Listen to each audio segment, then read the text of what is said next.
So when you where do you meet men for the most part these days? Um, Yikes. Do I even meet men right now? No, like that's It's what I'm like. Is it in it's person? Is it online? Is it a combination of both? Like where do you be? Oh it's when did you get out of this relationship? 2020. So right Okay, before, actually it was during the pandemic. That's kind of what made it fall apart. okay, That was 2020. okay. Oh, so I mean, so like at least for right now, like are you just not really meeting any men at all, or like I mean, do you have an answer to my question? Um, it's, Someone in I'm the comments said, "Are you healed now?" I would say yes for the most part. Okay.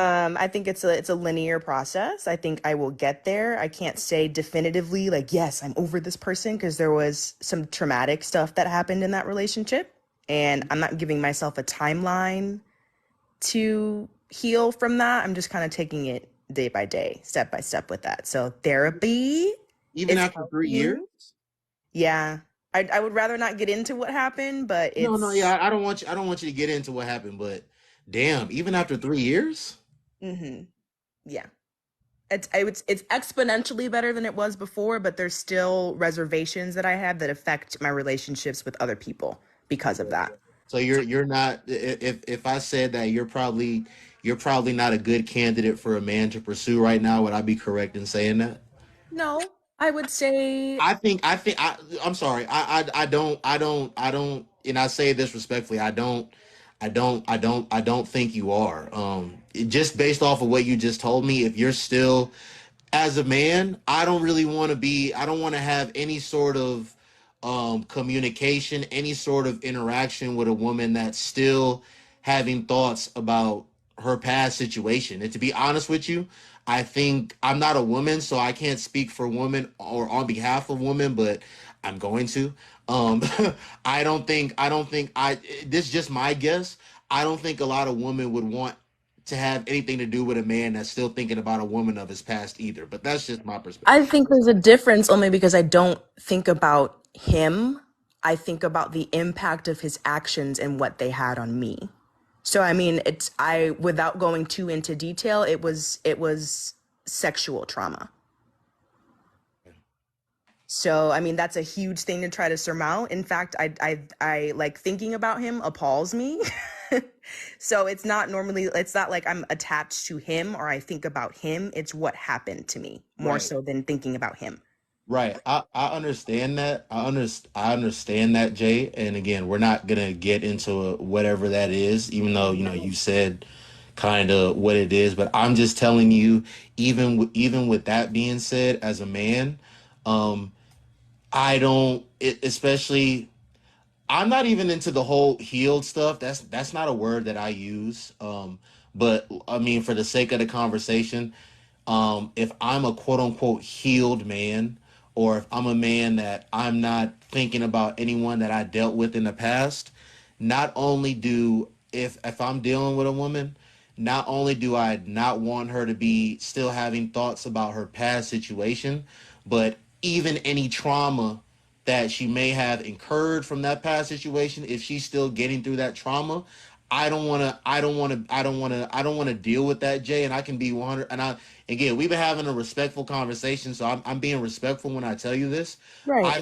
I don't think a lot of men. I don't think a lot of men that don't have any trauma on their own want to be having to deal with a woman that's still going through trauma from her past relationship. And again, I'm not a woman, but I think a lot of women that don't have trauma, I don't think they want to be dealing with a man that are still going through trauma from their past relationship as well. And I say that to say really quick, and then I'm gonna shut up. Um, um, Listen, I'm not no damn coach. I'm not telling you what to do because I don't tell people what to do. But if you are going to be out here, entertaining folks, um, personally, if I was you, I wouldn't tell most men that. Most men is not gonna sign up to deal with a woman that tells him that she still got some trauma that she's trying to resolve. Right. I think that's incredibly unfair considering a lot of people are dealing with a lot of mental issues, and I'm a person who's very open, especially being interested in going into psychiatry as well. That's one of my specialties that I would like to pursue, being open about that. And even it's taboo in medicine. I mean, as an applicant, you can barely talk about it. So that's just something that's a stigma that I'm trying to like kind of destigmatize and decenter with dealing with people who are quote unquote not healed or quote unquote crazy or quote unquote unstable isn't necessarily, I don't know, like it's if you personally wouldn't sign up for it, or you personally don't want to be with some person who has baggage or has trauma, then that's absolutely your right. And you don't have to date anyone who's dealing with that still, which is why I'm an active proponent as well for people to be fully healed or at least dissociated or detached from that trauma that's happened to them. And look, Jay, you're right. That's what I'm saying. And I respect, before I even say what I say, I respect what you just said, and I respect I respect your point of view as well. But I don't know. Me personally, like I said, I don't and haven't and won't ever use that healed word. I think that healed word is a buzzword, the same way that I think gaslighting is a popular buzzword to use right now, the same way I think quote unquote soul ties is a popular buzzword to use right now. um Do you not think they're actual like concepts that are rooted in emotional like attachment and things like that? Because I mean, like gaslighting Absolutely. is real. It's part of like narcissism, and then being healed, I think, is a it's a continuum. So you don't just like there's not a certain fixed amount of time where I can say like I forgot about this person, I forgot about what they did. And to be honest, there might not ever be a time where that comes because that's something that has impacted and shaped how I Right. view. Right. It's right. My And Jay, worldview has been altered because of that. right, and Jay, I can understand that. I understand what you're saying. I'm acknowledging what you're saying, but I want you, and I'm not saying you're not understanding what I'm saying or you're not Mhm. acknowledging it, but I understand that that is something that possibly can't and won't ever go away. And as a man, I personally do not want to be involved with a woman that I But have see to I you, I'm not only sorry, do I not only do just I have to to deal with it, but I have to be responsible for trying to help you get through it. Like, I'll be honest with you, Jay. If I'm talking to a woman and she's telling me that she's still going through stuff, and look, I'm not, look, please understand, I'm not discrediting what it is that you went through.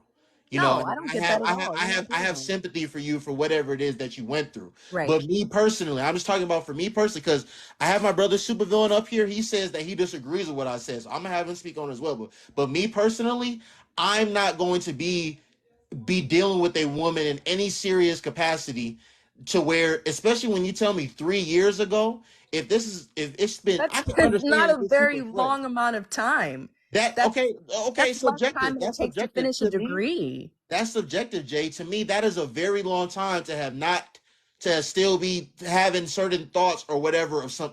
To me, that's a long time. 3 years. That's If almost that's like that's telling almost a someone your thousand. That's mother probably over a died, it's thousand time for days. you to get over it. I think that's the equivalent. Like if there's something that's traumatic enough, like someone passing away, would you tell them the same thing? It's been 3 years. I think you need to be healed and you need to get over it. That's what it's coming off as to me. Okay, listen, I'm gonna say this. I'm gonna say this, and then I'm gonna shut up. Me personally, and I'm not saying that you or people like you are like this, but I don't have attachment issues like that. I don't have attachment issues like that, Jay. Like, so I can start talking to you today, and you and I can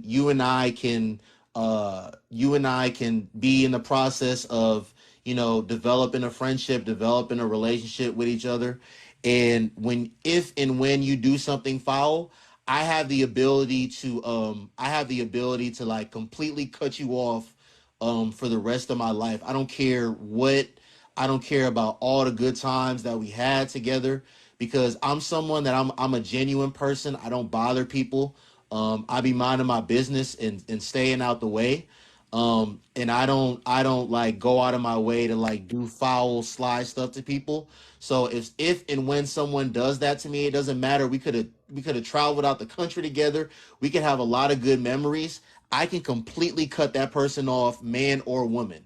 So I don't have attachment issues like that. And again, I'm not saying that you or people like you do have attachment issues, but I just think we're different in that sense. So I don't like I could have been now I'm not saying there's not gonna be a period where I'm gonna be more disappointed and be like, damn, like, I didn't see that coming, or I didn't expect that out of that person. But I'm not gonna be, bent about it, crying in my pillow about it for months, damn sure not years. That's just the difference between you and myself. Right. And that's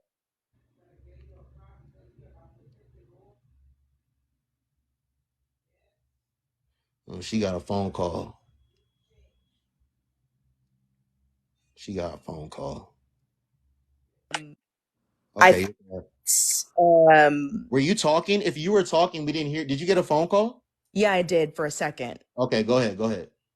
So to me, I mean, that comes off as when I say avoidant and dismissive, that's not a negative quality. That's Uh-huh. just the way that it's described. So I Okay. mean, in psych, we talk about attachment styles and that different human beings have different attachment styles. So to me, what you just explained is an avoidant or dismissive attachment style where you can easily kind of pick up your emotions or disconnect or like almost flip a light switch when things like that happen, Yeah. and you can move on and be fine or not think about that person, out of sight, out of mind, almost immediately. Right. And not everyone is the same.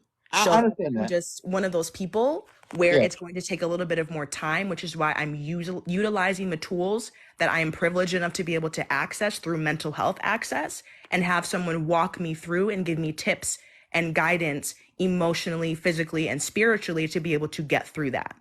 So I mean, it's I don't know. I think I think it's unfair. It's absolutely within your rights and your boundaries as a person if you're in a relationship with someone and you don't like the way that they act, or their behaviors change, or there's something that triggers you, or there's something that, emotionally doesn't sit right with you, or I think I got the ick from this person, even is justified.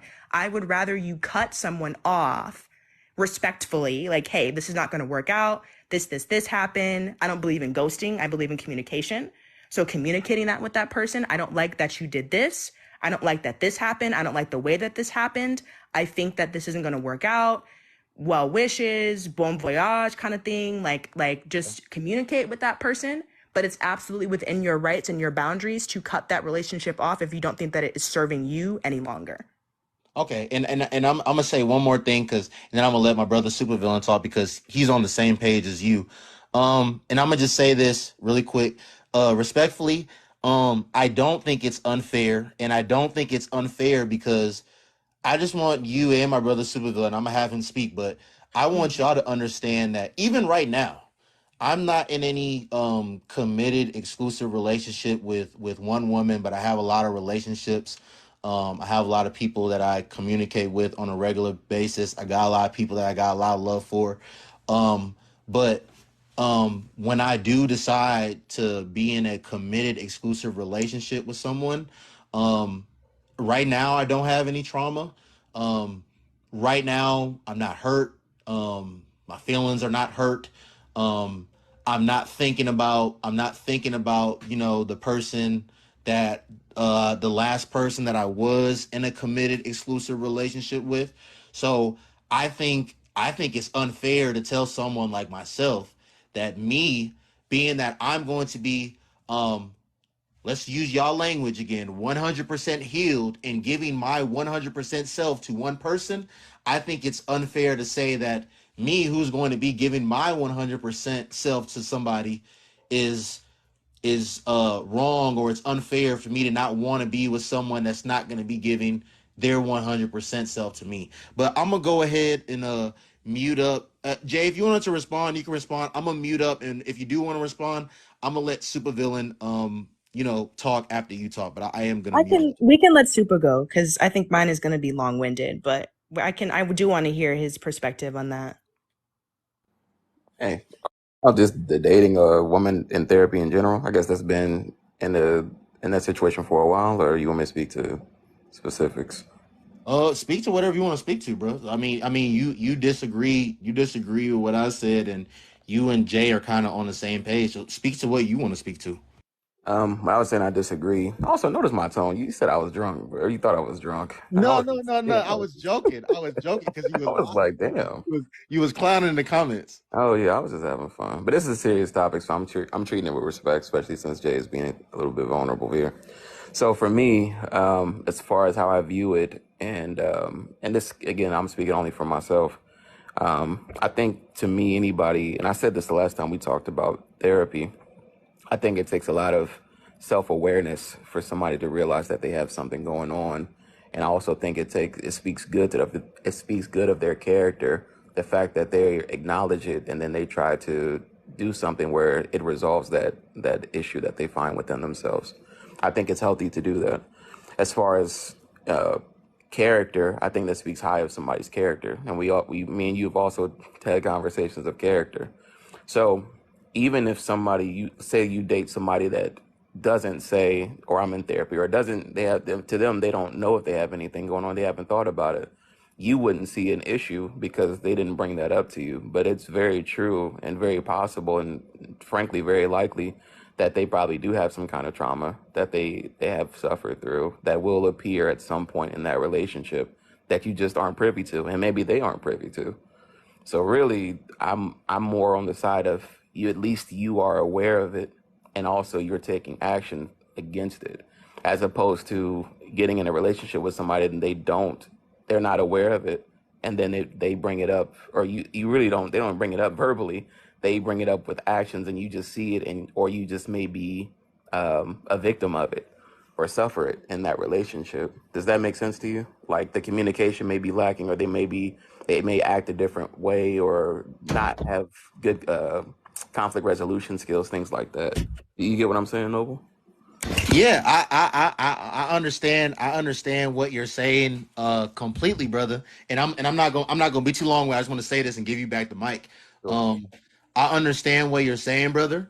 But I would honestly, and y'all can say I'm crazy, but we just having an honest I'm conversation. not gonna call you crazy, brother. Yeah, me personally, I would honestly prefer the woman that she may not know that she has certain trauma or that she's got certain things going on, and it come out in her behavior. I will be more than understanding of that and be more than willing to work with that person. And again, that's just me. And I know you say you're not gonna call me crazy. Okay, Jay say you're not gonna call me crazy either. But that's just my honest that's just my honest preference. Me personally, I am not going to have a woman tell me certain something to the, and no disrespect, Jay. I'm not gonna have a woman tell me something to the tune of what Jay told me and sign up for that. But I'm gonna go back on mute. Okay. So no, I'm not gonna call you crazy or anything. Um, I just like I said, for me, I guess we're just speaking both on us, our individual standards or preferences, and I'm approaching this from a situation where I'm taking this woman seriously. I think again it speaks good to her character that she's done self reflection because I think that's so rare for most people to look in that mirror. You know, that's the thing I always say before I usually like leave controversial panels as far as accountability. If you look in that mirror and do the work, then 99% of your problems are going to be fixed if you look in the mirror and fix what you see or that person that you see. So to me, that woman is going through that thing, and if I'm in a serious relationship with her, if I'm find good characteristics about her, and I'll take her serious, then I'll be patient with her about those things. Don't get me wrong, like if it's so horrible where I'm being disrespected or treating bad, and that's an excuse, I'm not going to sit around and suffer through that. But as far as just being somebody that can support her through that, and play my role as somebody that's her helpmate or her partner, or I think that's the correct thing for me to do if I see the value in her, and that's something that eventually, and whenever it does happen, if she pushes through that, the better. But like I said, it won't get to a point where I'm suffering anything, or I would allow myself to suffer through anything, if that makes sense. So that's why I'm okay with it. So there's a limit to it. I don't want you to think, you know what I'm saying, you got to suppress yourself or make yourself small because this person went through trauma. That would be a person I wouldn't think would be in a healthy state. But in general, like I said, I think we all have something, whether it's uncovered or not. And I think the people that have uncovered it have done a little bit more self-reflection and are willing to do the work, are a little bit better off to engage with than the people that haven't discovered it and have not been dedicated to doing the work yet for to fix themselves. But I'll give it to Jay. I wanted to say something real quick, Mhm. and I want to hear your rebuttal to this. Okay. If we talk about in our community, brother, Yeah. I hear a lot of men and women say, as men and women, you shouldn't even be trying to get in a relationship with someone until you are completely healed, until you are healed. So if I'm just going off of what I hear men and women in our community say, if I'm talking to someone like Jay and they're telling me that they're still going through something, and this is, again, we're talking from our personal perspectives during this conversation, Mhm. I'm going to take that as a woman that is not completely healed, and I am not signing up for that. And I do agree with a lot of men and women in our community in the sense that if, and again, I don't use this healed word, but if you are not completely healed, I don't think you have any business trying to still be out here dating or possibly getting into relationships with people, because you've not fully, to what you just said, Mhm. you've not fully unpacked and recovered from that trauma and that pain that you went through, and you are bleeding. To me, you are bleeding on somebody else at that point, and I do not want any woman bleeding onto me, because I am not going to be bleeding on another woman. And I'll yield to you, supervillain. Yeah, like I said, that's what I was speaking to towards the end, the bleeding on other people, and specifically, like, you could say even trauma dumping. That could be a thing as well, where you have to kind of suffer the things that person went through. Those are situations, and I mean excessively. I mean, because there's always going to be problems in a relationship. There's always going to be some kind of bump in the road. There's going to be some disagreements or fights or whatever. There's always going to be problems. Life, I think, again, it's funny. We always, I could say, we talked about this before. Life is volatile. People change over time, regardless. So even if you are healed and you both are healed, there could still be a division.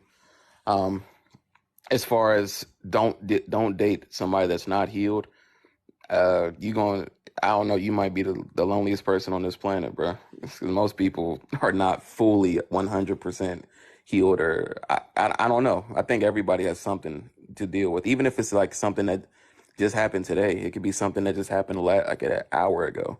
There's always going to be something that you're going to need to I don't want to say fix or deal with emotionally.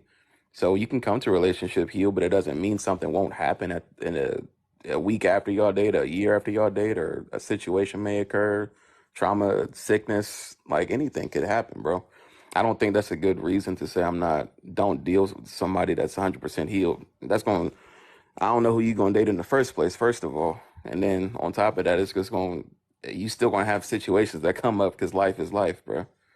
Shit is always going to happen in life. And also, too, therapy is if you have a good therapist, it'll teach you skills to how to deal with issues that come up in your life.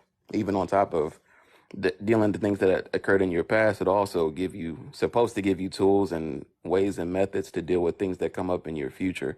So I think that's also a very good point for people that are, again, in therapy or doing the work on themselves. Okay. I'm gonna say this, and then Jay, you can unmute, because you and Superville are kind of on the same page. I don't want to keep going back and forth with my brother, but um, and I don't want to make this like a whole therapy thing. I've said this in the past, and I'm still of the same mindset. And again, listen, I respect everyone and what they believe in. I don't have any criticisms of them, so hopefully I can get the same in the return. But I'm not a proponent of therapy. It's just not something that at least the traditional therapy, as far as like going to um, pay someone, going to pay a stranger to sit down to them and talk to them. I understand, brother, that like you said, some people they're not able to exactly get to the root of the issue, and they don't have the best conflict resolution skills. Um, but I also believe, and I think those people may need therapy. But I also believe that there's people that um, they are able to get to the root of the issue. They're able to successfully self-reflect, and successfully, they have good conflict resolution skills, and they're able to recognize and know what they need to do to um, self-improve. And as far as like what you were saying is like, yeah, something can happen a week later, and I 100% agree with you. Like, I believe everyone is always 100% um internally going through things. I 100% agree with that. um but again, brother, even if I get into a relationship with Jay today, and I don't know, next week we get into a disagreement, I am okay with that. But I'm not, I me personally, I am not signing up for no woman that tells me that, I rock with you, but I just want you to know, that I'm still kind of like having growing pains from my last situation. I'm just not signing up for that personally. I get you, and like I said, and just Jay also said the same thing. That's completely your right. But let me ask you this, and like I said, I'll let you pass it to Jay. How many people? This is we talked about our community, which is the majority. So when we're speaking about our community, saying don't date people that aren't fully healed. How many people do you think in our community, especially Black people in the United States of America, are fully healed? But if you had to just pull a percentage out of your ass. um 0.0000001%.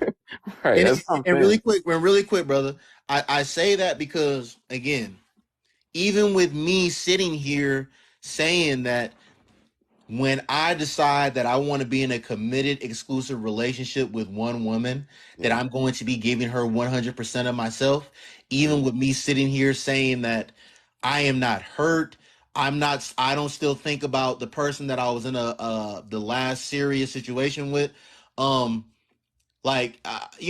I think there's people out here that try to make it seem like, bro, I'm someone that believes that experience is the best teacher in life. Me too. And when you experience certain things, you are going to be somewhat guarded, and you are going to have certain boundaries and things of that nature, to not have certain things happen to you again, or try your best to prevent certain things from happening. So I say that to say, I'm still like, going through before I had certain experience. I think, again, experience is the best teacher in life. So I do believe in boundaries. I believe in people having boundaries. I Yeah. believe in certain non-negotiables. um but I say that to say, so even me going into a certain, so someone could say, well, you're using someone could, and I disagree with people that say this, but someone can say, and I'll say this and shut up. Somebody can say, well, you have these certain boundaries, if you will, or you have these certain non-negotiables because of what you went through in the past. And so you're not completely healed or whatever. I disagree with that. I mean, you can say that, but I mean, I think that's just a smart thing to do. If the stove was hot before and I went and touched the stove and I burnt my finger, I think it's okay for me to, like, have a boundary that I'm not gonna like go touch hot stoves anymore. But Yeah. I yield. Yeah. I'll let you speak. Um, I want to go back to, you said that you weren't a proponent of therapy, but I guess in the traditional sense of talk therapy. So, I mean, there's other ways for people to work through that. Yeah. One of the advantages of talk therapy being that you are openly in a space allowed to converse with someone who is trained to deal with those conflicting emotions and experiences that arise from some of the situational conflict that people go through. So I mean, there are different types. Like, for example, I mean, there's EMDR, it doesn't have to be typical Can talk I say something really quick, therapy in Jay? groups. Yeah, sure. My thing is Corey, we having a conversation about therapy, brother. This will be a great conversation for you to speak on. My whole thing with therapy, and I'm gonna say this really quick and yield right back to you, Jay. Um, the reason that I don't believe in paying people to go sit down and talk to them, um, Jay, I've had people on this platform of TikTok that have told me, like, during my live streams, I've had people that I have people that I communicate with that are on this app, off of this app, um, conversations that I've had with them. They personally have told me that the conversations that they've had with me have been more impactful and helpful than the conversations that they've had with different therapists, because some of them have been in and out of therapy for years upon end. And I say that to say, um it's one thing to like read a book, and the book says, well, if someone is going through X, Y, and Z, these are proper X, Y, and Z things to tell them to get through what it is that they're going through. But I just don't think you can really replicate real life experience, Jay. So like, even you, and we're not talking about your situation now, we're not gonna get into it, but I haven't experienced sexual trauma before. And someone that has experienced sexual trauma before, if they haven't experienced it to the level that you've experienced it, I don't think that person can really help you, um, you know, fully recover or really help you out at all. That's just my personal opinion. And I this is the last thing I'm gonna say, and I'm gonna shut up.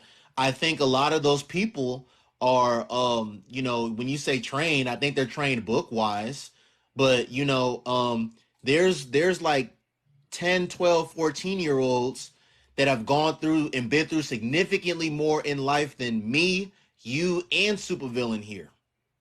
And that's just the truth at the end of the day. They've been through things that a therapist has not been through and probably will never ever be able to go through. And I don't think them going to sit down with that person is going to help them out. But I mute and yield to you. I do see what you mean. And I'll say my therapist in particular, and she is a Black woman. I made sure that was a non-negotiable for me. I wanted someone with the same ethnic background and the same viewpoints and worldview that I had. We were discussing in a sense, and of course, me being a clinician, not a provider yet, but being someone that works in the healthcare field and is very, very close contact with individuals who are suffering from behavioral health and mental health and substance abuse crises. There is nothing wrong with the combination of seeking help from a professional and also seeking help from your community. So one of the methods, and I mean, there's a broad list of things that they'll give you if you want to try other things in addition to your talk therapy, because it's mostly like a combination of tools and things that you do. It's What not makes just them a professional? responsibility. Sorry, What makes them a professional? their degree. They're trained, So especially what with you a so what you read psychiatrist so goes what to so school. what they Are read we, in the are we book just makes gonna them overtalk people, Corey? Are we no just gonna overtalk people, bro? Can I finish? I'll let you rebut. I just wanted to finish my thought. Let her cook, Corey. Let her cook, and then you can rebuttal. Go ahead, Jay. Go So ahead. me in particular, someone who is going to school and in the process of learning that process, and someone who's trained to deal with and respond to mental health crises, you have to be trained. You can't just have someone on that hotline just to say things, just to say them because you think that it's going to work. There's phrases that you have to avoid. There's things that you have to avoid saying because it could trigger that person into carrying out what they're going to do. So, and also talking with psychiatrists, and I've been interested in that and on the research side of that as well. It's normally a combination of talk therapy with also using community-based resources. So there's narrative-based therapy, whereas when you go to Alcoholics Anonymous and you are in a group of, or even like Drugs Anonymous, there's different types of groups that you can go to that are in the form of support groups. So there's people who are like-minded, who have gone through the same experiences that you do, that most therapists will off the bat recommend that you go to, especially for substance abuse and mental illness and behavioral health situations. So even like ADHD support groups, autism support groups, parents of individuals with autism or who are on the spectrum. There are online forums for people who are immunocompromised or people who can't don't have the mobility to be able to go physically to these groups. There's an online network of people as well. You just have to be incredibly careful about the advice and the guidance that you're seeking from some people who have gone through these same experiences, because not all the time does the advice is it not in best interest. And I'll say that for physicians as well. I mean, coming from the Black community, there's clinicians that don't have our best interest in mind either. So you sort through that information. I think it's tough in this country in particular to find a mental health provider or a clinician or someone who can help you, who has the same relation, who has gone through the same things that you've gone through, but also they're there to provide support. You're kind of doing and unpacking most of that work. They're guiding you through that. They kind of have, I like the analogy I use is they have the lantern in front of you and they're holding your hand, but you're still walking. So you're still unpacking, you're still using the tips and the tricks that they're giving you, using those resources in combination with other things, but you're not incredibly reliant on this person to help you dig you out of whatever you've been going through. Corey, I want to say something before you speak, Corey, really quick. The very last point that you made, excuse me, I'm over here eating. To that whole point that you made about you're not incredibly reliant. I think a lot of people become incredibly reliant on the damn therapist, Jay. I think a lot of people that believe in and go to therapy start using the therapist as a crutch. Again, I've had people tell me that conversations that they've had with me, and I know this is our first time speaking today, Jay, but I don't know if you remember, there's been times throughout we've been speaking, and I've been prefacing, before I say what I'm about to say, to tell you that I'm not trying to be disrespectful to you. I say that because I'm very honest. Some people will probably consider it brutally honest, but that's just the way I was raised. That's just how my parents and my older sister and people that are around me, we're just big on telling people the truth. So I say that to say I don't be understanding how people be in damn therapy for years upon end. Like, cause at the end of the day, and again, I don't believe in it. I've never been to it, probably not ever gonna go to it. But I from what I understand, someone is supposed to go there, get help identifying whatever issue it is that they may be having. And when, like, my brother Supervillain was talking about conflict resolution skills, getting the necessary tools to be able to deal with what it is that they're going through and eventually be able to get through it. Right. So when people are like, yeah, I've been in therapy for X amount of years, why are you still going to see a therapist? Like, why are you still needing to go sit down and talk to somebody about whatever after all these years? That doesn't make any sense to me, but I'll mute. I think people are different. They handle situations differently. And depending on how deeply that has impacted that person, it takes more time for them to be able to unpack. So, I mean, we're talking about, especially within the Black community, we're dealing with 500 plus years of literal chattel slavery, and then subsequent years and what is still going on in inequity, inequality, discrimination, systemic racism, and then coupling that with not really having each other's backs either. I'm going to be honest, where there's not really that solidarity that was in the community anymore. So, I mean, that's huge emotional toll. So when we're dealing with things like that, you also pass that down. The concept of epigenetics is that it's matrilineal. So you pass that down through the baby, basically. When your mother has you, that is passed down through her. And then that's subsequent with their offspring, where your sympathetic and parasympathetic nervous system are always triggered and fighting each other. There's evidence that is documented with this that there are studying, and it's apparent in individuals in the Black community. as well. So, I mean, they're looking at high cortisol stress rates. So, I mean, there's just people that are built biologically different, and some people just have a harder time processing and developing even the tools. So you can have somebody preach till you're blue in the face that you need to do this to change your lifestyle. You need to cut out, sugar. You need to cut out dairy. You need to cut out this. I'm concerned about this. And it may take them longer for them to be able to curb that. So, or even quitting cigarettes. It's like you're looking at different abilities of people to be able to have self-control, have self-awareness, and then have the humility and have the mental stamina, which is incredibly tough to be able to unpack and talk about and be vulnerable in some of these situations, to keep going and want to change. Some people are comfortable stifling in their own misery and think that they don't need the help. I can do this myself. It's some people are like that, and I respect that. Where there's people who, we come and do street medicine behavioral health clinics, and we have a clinician and a psychiatrist and a psychologist on staff, and some people are like, no, like, why would I talk to you? I don't need that. I've been dealing with this and doing this all my life. Why do I need it?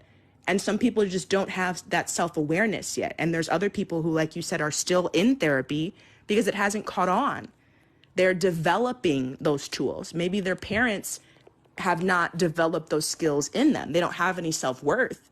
And someone who doesn't have self-worth, we're dealing with a whole other issue where they don't even know where to begin to try to self-analyze and even find that strength to where I have this problem, I have this issue, I need help working on this. And a lot of people are even afraid to take that first step to even ask for the help, let alone stay in it and put in the work to try to repair it.